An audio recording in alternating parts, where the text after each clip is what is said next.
Halo semuanya, kembali lagi ke YouTube channel Vrendika Mahendra. Jadi hari ini hari Minggu, jadi kita bakal seneng-seneng lah ya, refreshing segala macam.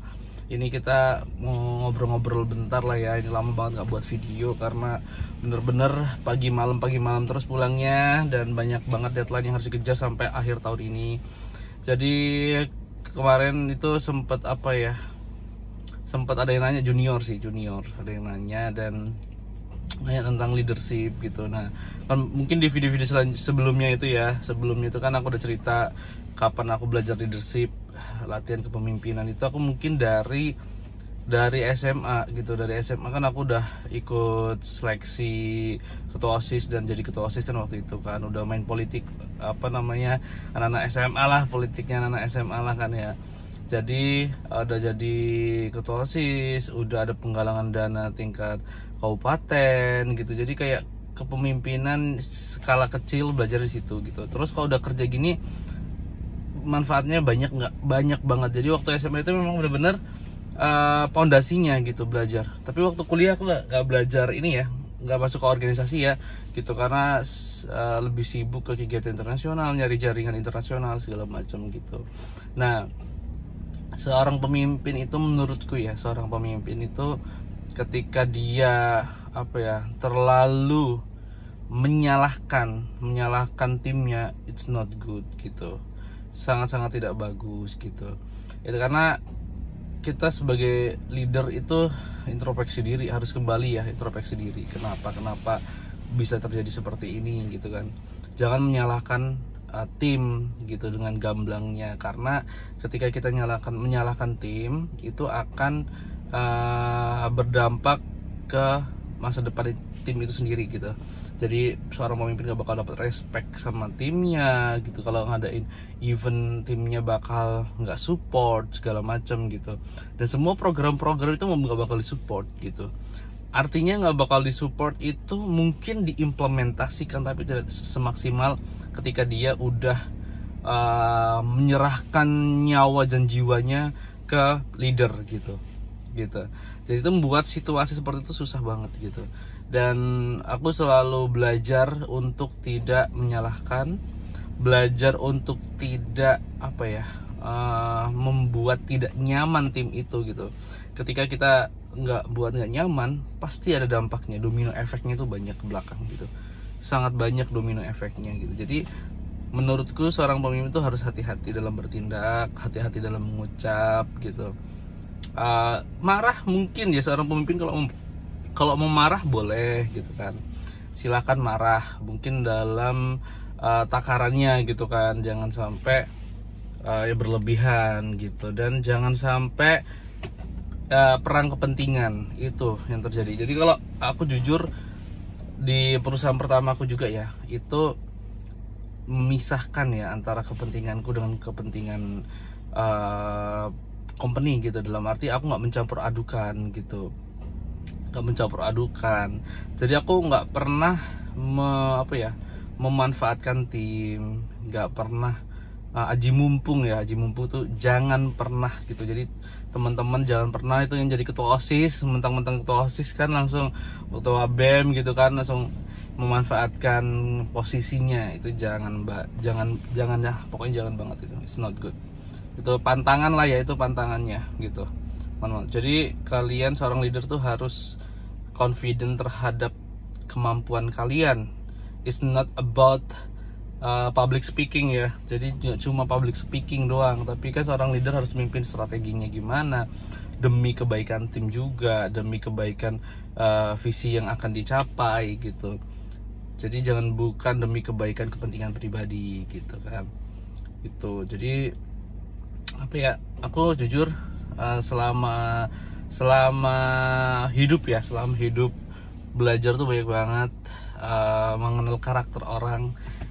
Aku nggak bisa simpati sama timku kalau aku nggak tahu backgroundnya. Makanya aku sering masuk ke dunianya dia gitu secara tidak sadar ya. Artinya aku tahu dia punya anak berapa, punya istri berapa, maksudnya punya istri apa belum gitu ya, punya istri berapa lagi terus anaknya berapa, tanggungannya banyak apa enggak gitu. Bahkan aku bisa melihat economic condition dari keluarga itu gitu.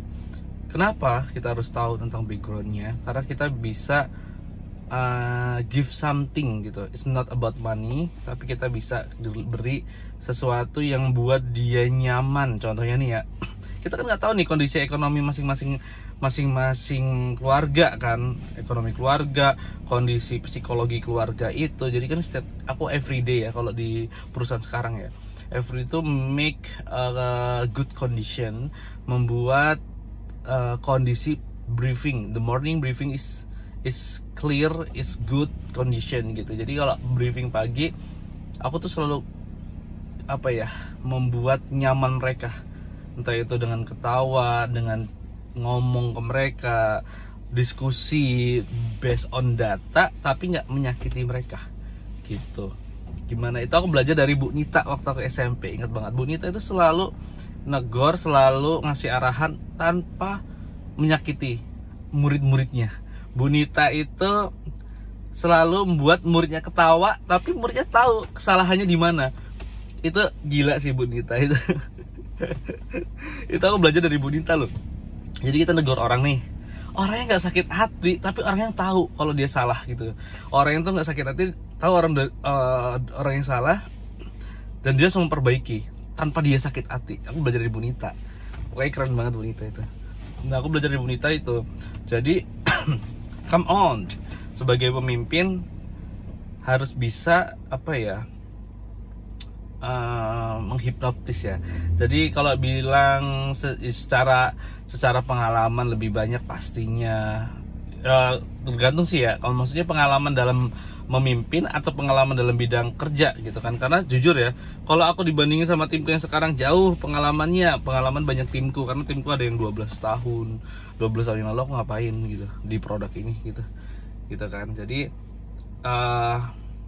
seorang pemimpin juga harus bisa the magical control gitu. Magical control tuh maksudnya membuat tim itu dengan sukarelawan gitu, membuat tim itu sukarelawan untuk survive, untuk berjuang, untuk fight lah ya, untuk fight dalam kondisi apapun untuk mencapai visi yang ada gitu kan. Itu sih yang buat challenge ya, itu buat challenge banget gitu. Jadi it's not easy for us sebagai leader, tapi ini jadi challenge ya, a big challenge gitu kan. Nah gitu, jadi itu paling penting sih. Yang paling penting kuncinya mengevaluasi, mengoreksi tim itu tanpa sakit hati timnya, tapi dia paham kurangnya di mana gitu, tapi dia ketawa, dia nggak sakit hati. Aku belajar dari Bu Nita lah, keren banget Bu Nita, sumpah itu guru SMP ku sih. Aku jadi banyak semenjak keluarga aku bangkrut ya, karena aku sering ikut banyak orang, sering punya keluarga angkat banyak, dan aku belajar banyak sama keluarga angkatku. Gila, itu keren banget sih. Jadi gitu teman-teman, saya sebagai leader mungkin someday teman-teman bakal jadi leader, buat situasi itu nyaman, buat evaluasi itu nggak seperti evaluasi pancung ya, maksudnya evaluasi yang salah penggal gitu, nggak gitu. Jadi improve bareng, tumbuh bersama gitu ya. Jadi tumbuh bersama, orang bisa mengevaluasi, mengoreksi dirinya sendiri di mana, jadi tumbuhnya bareng-bareng gitu. Oke, mungkin itu aja buat pagi ini. Aku harus get some time untuk belajar. Hari ini aku mau belajar banyak banget ya. Hari ini belajar banyak. Aku mau nyari tempat. Hari Minggu aku nyari tempat yang enak ya. Mungkin di atas ya, agak di atas. Aku mau nyari tempat yang tenang buat belajar, buat nugas hari Minggu. Maling nonton film nanti sore-sorean atau malam lah, nonton film di bioskop gitu kan. Terus nyari sarapan juga, makan siang yang enak. Pokoknya hidup harus happy. Jangan sampai teman-teman tertekan oleh hidupnya. Jadi gini, enak ya Mas Friend, enak ya Kak Friend ini ada uang, ada kerjaan. Kita yang nggak kerja kan. Karena menurutku kebahagiaan itu nih ya, kalau aku mikir sedihnya gitu ya, pisah sama orang tua 15 tahun sedih, ngekos di Banyuwangi sedih gitu kan, kesepian sedih. Kalau aku mikirnya sedih-sedih terus gitu kan, tapi aku nggak mikirnya sedih-sedih, aku mikirnya seneng-seneng. Apa yang bisa buat aku seneng, ciptakan gitu. Kebahagiaan itu kalian yang nyiptain, bukan orang lain gitu. Jadi kalau aku mikir sedih ya nih, banyak gitu. Maksudnya aku mungkin dari beberapa tahun yang lalu apa ya, udah nggak comparing lah gitu. It's not about the other people, jadi about ourselves gitu kan. Jadi apa ya, udah nggak zamannya banding-bandingin gitu kan. Jadi menurutku bahagia itu diciptakan kita sendiri. Kita bisa bernafas aja udah bahagia banget, itu udah sehat walafiat gitu. Ingat lu pada sakit gimana rasanya gitu kan gitu. Jadi jangan apa ya, jangan melihat kekurangan kita terlalu. Boleh melihat kekurangan itu waktu introspeksi diri gitu. Cuma sometimes kita harus mikir gimana cara kita bisa bahagia gitu. Temanku ada yang maksudnya dia belum bekerja tapi dia enjoy gitu sama keluarganya. Dia apa namanya ya, maksudnya belum bekerja secara profesional ya, dia cuma keluarganya punya bisnis, jadi dia bantuin bisnis keluarganya gitu, tapi dia enjoy, nggak membanding-bandingkan juga gitu. Enak ya si A, si B, si C gitu, enggak gitu. Jadi teman-teman silakan berbahagia ya hari ini ya, buat kebahagiaanmu sendiri. Oke, sampai jumpa di video selanjutnya, bye bye.